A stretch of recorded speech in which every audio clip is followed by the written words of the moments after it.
Credits were the standard currency in the Star Wars galaxy. From the Old Republic to beyond the end of the Galactic Empire, credit chips were the easiest way to exchange goods and allowed for a straightforward way to measure the worth of equipment, vehicles, and more. Recently I made a video on how much it would roughly cost to create the droid army. If you haven't seen it, I highly recommend you do so after seeing this video. But although we can calculate how much things are in the Star Wars galaxy in terms of credits, it's hard to appreciate exactly how much that would come out to in our currencies. For the sake of this video, we'll use the US dollar as our source of comparison. There are a few ways we can try to figure out the value of credits, and I'm going to go through each of them, so hit that like button, check out the Star Force 1 Discord, and let's get into it. So first off, there's an old technique of world building where an author establishes the economy of their fantasy world by basing their fictional currency on a one-to-one basis of the real one. Since George Lucas was an American and A New Hope was written in 1976, we need to figure out how much $1 is worth from then to now. 46 years of inflation means that the value of $1 now comes out to $5.38. This would mean, for example, a DL-44 blaster like the one used by Han, which cost 750 credits, was worth $750 in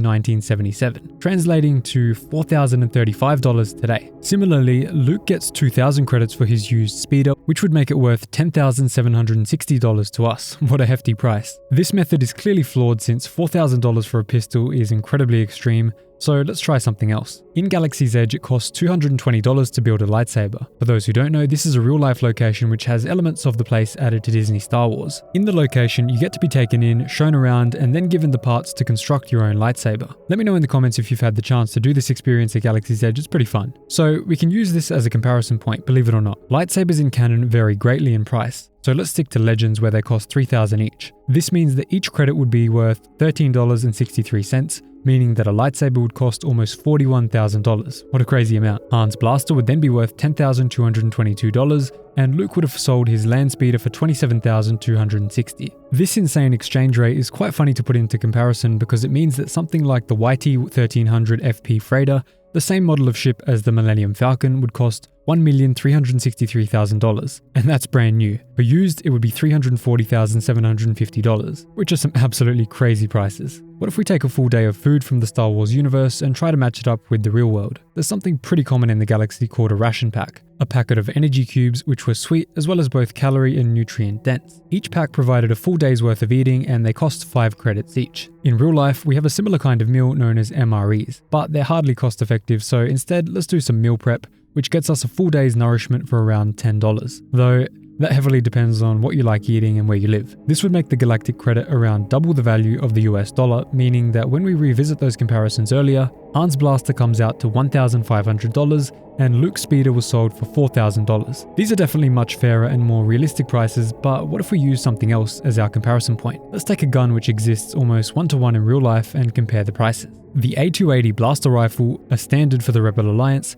is based on the AR-15, a very popular modern weapon. They cost 1,300 credits each, and in real life you can get them from anywhere from $500 for a basic rifle to a few $1,000s for a higher end one. Since the A280 has some modifications which would need to be done to it, let's just go to the middle of the price range and say that we get a rifle for $1,750. This would mean that a single credit is worth $1.34, and with these figures, Han's blaster would cost $1,005 and Luke would have sold his land speeder for $2,680. This seems like the most reasonable exchange rate, so let's take a look at how some other things would cost in real life just for fun. B1 battle droids cost 1,800 credits, so a single one would be worth $2,414, and a group of 100 would be worth $241,200. $250,000 for your own personal army. That doesn't sound so bad, right? A lightsaber would only cost $4,020, and a month's supply of ration packs would run us at $201. If they were ever created in real life, we might just solve world hunger. Luke and Obi-Wan's debt to Han for transporting them to Alderaan would have been worth $22,780 in real life. To compare this to our crazy $13 exchange rate earlier,